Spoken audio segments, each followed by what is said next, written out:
วันนี้ก็เป็นมื้อสุดท้ายของงานเนาะพี่น้องเนาะเดี๋ยวจะพามาเลาะเบิ่งบรรยากาศในการจัดงานบุญทรงเพื่อนเนาะพี่น้องเนาะได้อย่างกินเนมื้อนี้อยู่บ่ได้หากะมาบอกเลยนี่ค่าซื้ออย่างเนาะนี่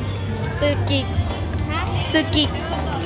เมนตายแล้วไปใส่มาใส่เขาก็สิว่ามาน้ำกิกเลยหลอกป้าเห็นคึกคืนขนาดเลยเนาะแต่ละบูธแต่ละงานเนาะเพิ่นเอามาโซเอาของมาขายกันเนาะพี่น้องแล้วกับมื้อนี้ก็เป็นมื้อสุดท้ายแล้วเนาะแล้วจะแถมหลายอย่างเลยเนาะเพิ่นก็เป็นจำนวนขนาดได้ขายเครื่องขายของเนาะสบายดีพี่น้องขอต้อนรับเข้าสู่ช่องน้องบริษัทแนลมื้อนี้ก็เป็นมื้อสุดท้ายของงานเนาะพี่น้องเนาะเดี๋ยวจะพามาเลาะเบิ่งบรรยากาศในการจัดงานบุญทรงเพื่อนเนาะพี่น้องเนาะมื้อนี้ก็เป็นมื้อแข่งเรือที่ว่าจบไปแล้วเนาะเขากับบ่ทันได้มาเบิ่งซ้ำก็บ่เป็นหยังเนาะเดี๋ยวเขาไปรอซิมรอกินตามบูธต่างๆแล้วก็เบิ่งบรรยากาศกันตื่มเนาะพี่น้องเนาะไปโอ้โหตอนนี้คนเข้าคนออกเปลี่ยนกันมาเลยอันนี้เป็นสาวๆเฮ็ดหยังเนาะมาหาสาวๆก่อนเด้ออันนี้คืออย่างไรเจ้าอันนี้เป็นน้ำยาประพานุ่มเฮ็ดจังได๋ซื้อขายเท่าใดถ้าว่าซื้อ3แพ็คแถมสันไลให้ซื้อครบ250,000แถมกระตาไปเลยซื้ออย่างจังสิได้แถมด้วยค่ะมาบดบูดสวยเลย ให้ได้เมื่อไว้โอ้ยซื้ออย่างเนาะนี่ซื้อนามานี่จะมื้อใดมาแต่วันที่4แล้วมาจากโมงค่ะจากโมง6 โมงหอด10 โมงครึ่งเป็นพนักงานประจำของคอมฟอร์ตบ่แมนไปพีจีอยู่นี่เอา3แพ็คเอา3แพ็คแล้วหวะกินได้หอมหอมเลยตัวนี้จะกินหอมแป้งเด็กสีม่วงจะหอมแบบผู้ใหญ่ตัวนี้จะหอมเซ็กซี่มากินไหนสีบัวสีหอมหวานเอาปนกันเลยน่ารักใจมาก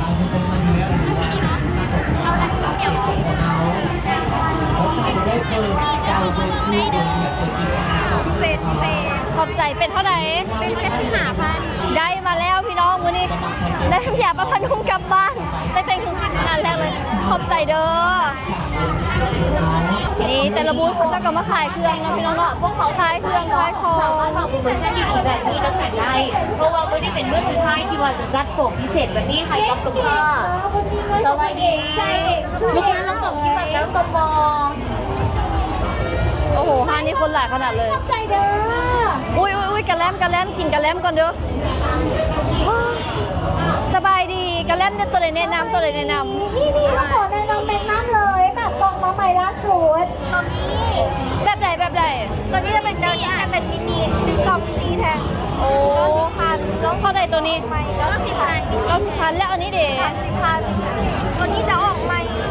เป็นหรอเอาตัวนี้ซะน่ะซื้อคอนเซ็ปต์เช้าแถมจบเลยนี่บอกคอนเซ็ปต์เช้าด้วยหรอโอ้ยเอาไว้ก่อนซื้ออีกแพ็คเดียวไปแล้วเดี๋ยวน้องตัดเข็มให้เลยกินยามันเปื่อยกินบ่ทันยามันเปื่อยแกให้ได้กินเลยได้บ่ขายดีบ่มื้อนี้ไม่ได้ขายอยู่แต่อากาศร้อนอากาศบ้านเฮาอากาศบ้านเฮาหนาวในเดี่ยวที่เหลือร้อนแกให้1แกให้10ในดูโอเคแล้วค่ะนี่จะจางเลยอ๋อจะเ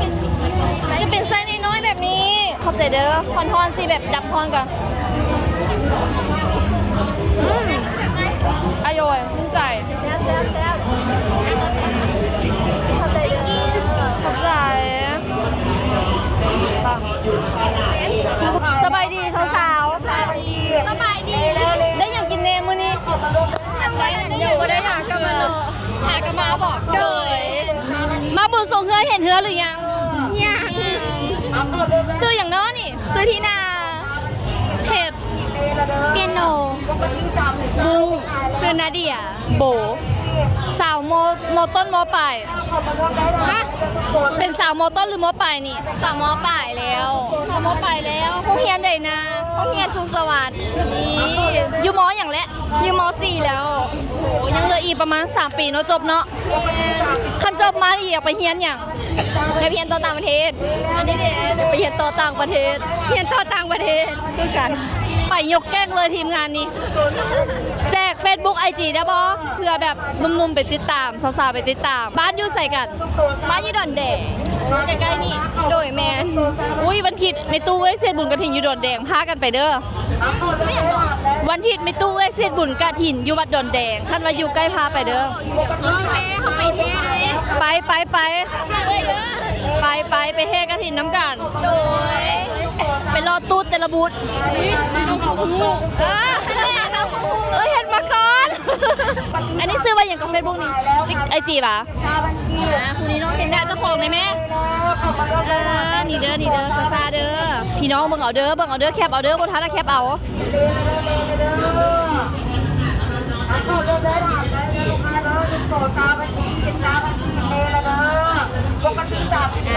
โดยเข้าใจเด้อฝากติดตามน้องๆเลยเด้อโดยเข้าใจเด้อบ๊ายบาย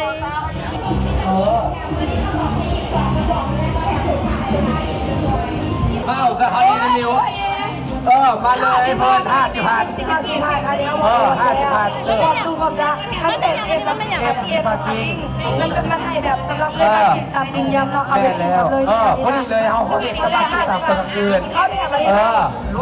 มาดีให้เอาโถตะมูตะมีหรอก เอาทงตะมู เอามาเนี่ยเรื่องไปอะไรโอ้ยโตเท่อะไรอยู่ในกระป๋องงานเขาเดี๋ยวเอาไป50 บาทเอาเถอะ ขายเครื่องเก่งแท้ขายเครื่องเก่งแท้ อันนี้เป็นครั้งแรกที่ว่ามันไม่เป็นMC อยู่นี่แต่ว่าน้องเฮ็ดเวียกอยู่นี่อยู่แล้วแต่ว่าเป็นครั้งแรกของน้องเลย สบายดีคนสวยมาคิดกันแดดแจกสีจันไว้สามารถจะแจกไข่เลยเมาเลยไว้ไข่แท้เลยนี่นะนี่ตัวนี้เป็นสูตรเอ็กเนเด้อใครมีปัญหาที่ว่าหน้ามองข้ามหรือว่าผิวมีสิวมีอะนะสิวบอจะเจ็บแนะนำเลยลูกค้าเอาเป็ดไส้เนาะทำใส่หลายๆเด้อ ได้แล้ว ที่ว่าหน้ามันบอหน้ามันมีสิวง่ายแนะนำเด้อกับคิดกันแดดสูตรเอ็กเนของสีจันขอบใจหลายๆเด้อว่าไปว่ามาเห็นซีกับลีนอยากกอดกันแล้วเนาะ งามแถม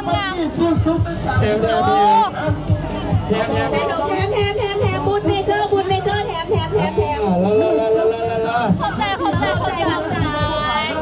ใส่ครบ10 มันกีบลูกค้า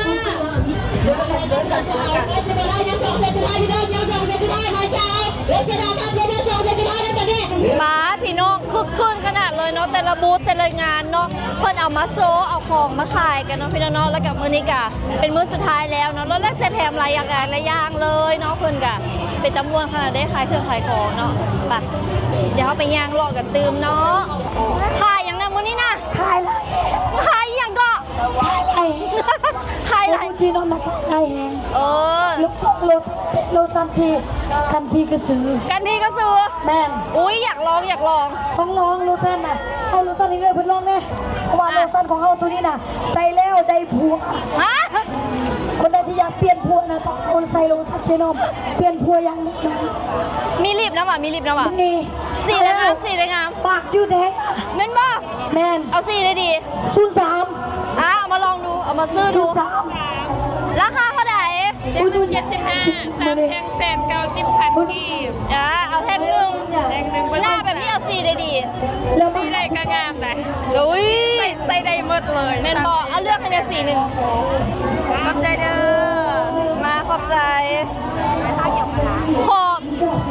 เห็นในคลิปเบงกล้ามนะเบงกล้ามให้เบิ่งในอยได้บ่ เล็กดังเลย เบงกล้ามให้เบิ่งในอยได้บ่ ได้กระโปรงเห็นมือนี่ คือใส่เสื้อปิดแท้ ยังคน อุ้ยสวยเซ็กซี่แท้เพิ่นเจ๊หมอสีดอกฟ้าเห็นอู้เป็นคนเดียวกันบนที่ว่าปีนกปีนเสาเป็นคนเดียวกันบนที่ว่าปีนเสาเต้นไหม โบแมน อันนั้นเป็นไผ่ อันนี้เป็น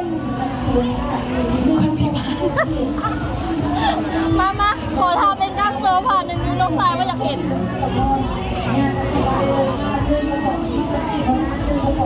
ขอบใจเด้อ คนไหนที่ย่างไปย่างมาแบบบูจีดอมได้นะบูจีดอมจะมีโลชั่น ผมตุ้ม50 มันกินทางด้านนี้เด้อเป็นตะเย็นเนาะ เอาสีแดงล้วนเลยได้บ่ เปิดแล้วเปิดแล้วเศร้าเดียว อยากได้สีแดงบ่มีเอาเสื้อแดงได้บ่ขอบใจ ผมตุ้ม50 มันกินเด้อ ตอนนี้เริ่มร้อนแล้วพี่น้องเดี๋ยวเขาไปหาแนวเย็นๆกินกันก่อนเนาะมา เลเดอร์ตัวรถตู่เตาพันกี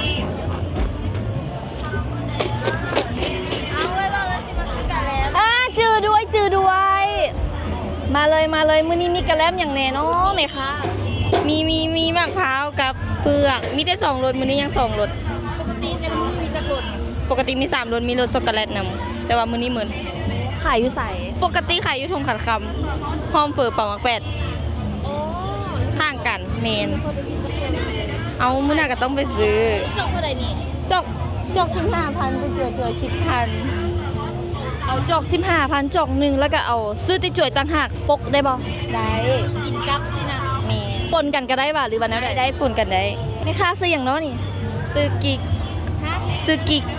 กิก เมน ตายแล้วไปใส่มาใส่เขาก็สิว่ามาน้ำกิกเลย กระจก25เลยเนาะแถมให้ก่อน โอ้ยบ่แถมเลยอะไรเลยมื้อนี้เป็นอะไรขายดีบ่ ขายดีมื้อนี้คนหลายอยู่ เมื่อจะผลิตเขาจะเอิ้นนี้ไรเป็นถัง ได้ เป็น เป็น ลิตร ถัง ถังเมื่อจะถังมาดี ยังบ่เบิด2ถังนี้ยังบ่เบิด อ๋อ เมนตอนแรงน่าจะได้ขายตอนแรงเลย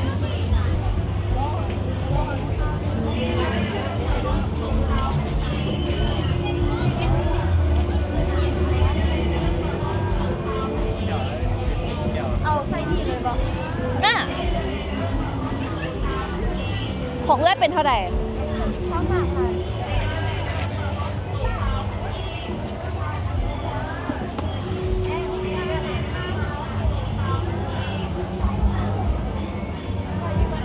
ขอบใจเด้อ ขอบใจ แซ่บบ่ โดยในน้ำบนนางกินในดูแถวนี้นางใส่ได้แน่อืมเป็นศาสตร์ก็ได้บอกโอเคเดี๋ยวเข้าใจไปเดี๋ยวเขาไปนางศาสตร์พูดกันมีพวกมีจืดลูกซีนจืดลูกซีนนี่ขายจังไร จ้ามาขายสิลูกซีนแม่ อ๋อห้านเดียวกันบอก อันเดียวกัน บูมีฮอทดอกน้ำหวา ฮอตดอกฮอเบิร์ด3.2 ลูกซีนขายแนวใดเอาถ้วยหนึ่ง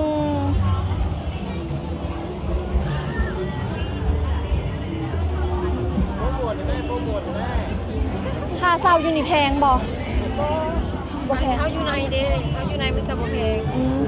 นั่งใส่ดีนั่งนี่ก็ได้ ขอบใจเด้อฮึบขอบใจสาวๆมาพี่น้องมานั่งพักเมื่อยแล้วก็มานั่งกินกันก่อนเนาะ อันนี้ก็เป็นโซนเจ้าอนุวงศ์เนาะที่แบบมีสวนสนุกมีสวนเด็กน้อยหลีใกล้ๆนี่เพื่อนก็มาขายเครื่องขายของทางด้านในนี่นะมีจิลูกซีน20,000ได้หลายเลยกระแลมปกติ15เนาะน้องจัดเป็น25,000เลย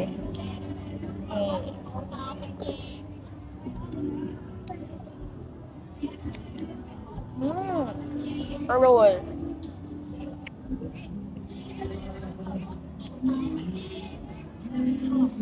แซ่บแด้หอมเผือกดีช่วงนี้น้ำหนักขึ้นพี่น้องกินหลาย น้ำหนักขึ้นจาก56 58 59มี60แล้ว มาเด้อมาเที่ยวงานบุญบ้านน้องกับพี่น้องเลย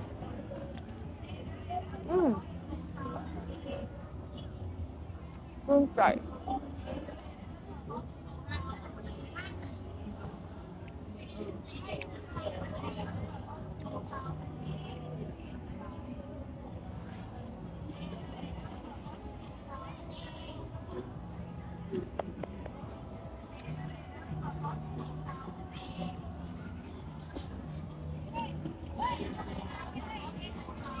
แซ่บดีแต่มันหอมมันหวานมันกินกับอันนี้นะเข้ากัน แต่ว่าอันนี้ก็ไม่ได้กินล้นละจีลูกซีนเนาะคันมีฮอทดอกแดงนะป้าค่ะ แล้วก็ตำขับปุ้นข้าวมาซิซางอีกกับบัวไหวแล้วน้องกินหลาย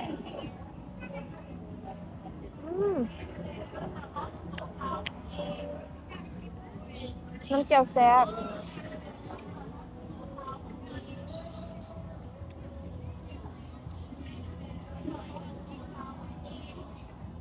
น้ำเจียวบ้านน้องก็จะมีบักแตงนี่ของปลอมสมัยตะกี้ละแม่นอ่ะ ทานจืดลูกชิ้นหลอกนะเครื่องจะหลายกว่านี้ได้จะมีหัวสิงไคบักทอดินบักแตงหอมป้อมแล้วก็เจลบ้านน้องกับสิตางในที่จะเฮ็ดเป็น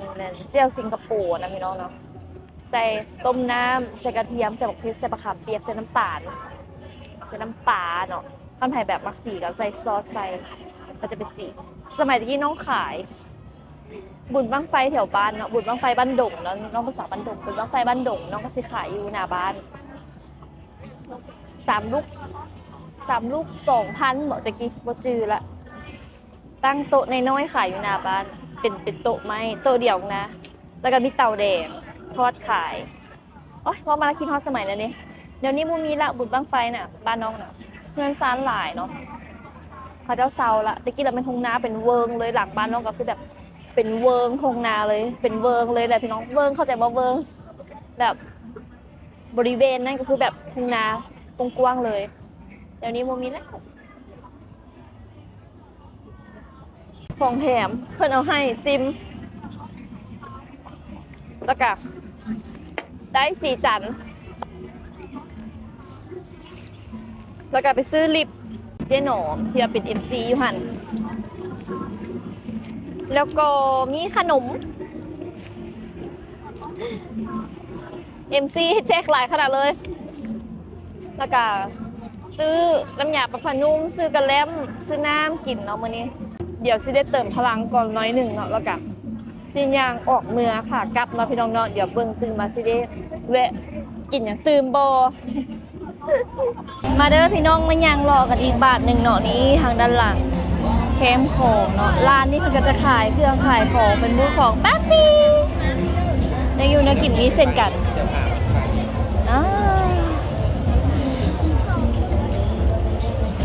บ่ต้องย่านหิวย่านเมื่อยมีน้ำมีเครื่องดื่มมีขนมขายตลอดอ่ะคนหลายขนาดเลยทุกคนอยู่ลุมนะปีนี้ถือว่าเป็นปีที่คึกคืนขนาดเลยแต่ละปีคนโบค่อยแน่ใจว่าสิหลายปานนี้บ่น่าจะบ่หลายพอปานนี้เลยปีนี้รู้สึกว่าคนหลายแล้วก็ตั้งแต่จัดงานมายังบ่ทันเห็นฝนตกเลยอยู่ด้านลุมมีสาวน้อยตกน้ำนะแต่ว่ายังไม่เห็นสาวน้อยเถื่อเห็นแต่ผู้บ่าวตกน้ำสาวน้อยตกน้ำยังพันมาทุกคนทางด้านลุมมีปิงโก้พร้อมส่วนสนุกนี่เลยนะรถไฟเหาะ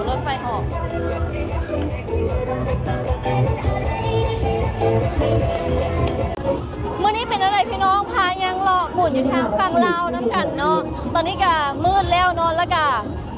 ต้องได้กลับบ้านแล้วมื้อนี้ก็เป็นมื้อสุดท้ายของงานบุญทรงเงยที่ฝั่งลาวเด้อพี่น้องเด้อเนาะอีกบ่พอเท่าใดมื้อนี่ก็จะเป็นมื้อเพชรบุญกฐินของแม่ยายเสยของเราเด้ออยู่ที่วัดดงแดงเมืองจันทบุรีเนาะมื้อนี้ก็ต้องขอบคุณขอบใจทุกคนละที่เข้ามาติดตามรับชมเด้อน้องเองสิได้ขอตัวไปก่อนแล้วเนาะแล้วก็ไว้นี่มีงานเทศกาลอีหยังอยู่ไสอยู่ทางเมืองใดแขวงใดของประเทศลาวหรือว่าอยู่ต่างจังหวัดทางใดของประเทศไทยแล้วก็อยู่ทางบางคนมีงานกิจกรรมอย่างก็คอมเมนต์บอกน้องเลยเด้อน้องถ้าเรามีโอกาสเดี๋ยวน้องสิตามไปเด้อพี่น้องเด้อขอบคุณหลายๆเด้อบ๊ายบายแล้วพบกันใหม่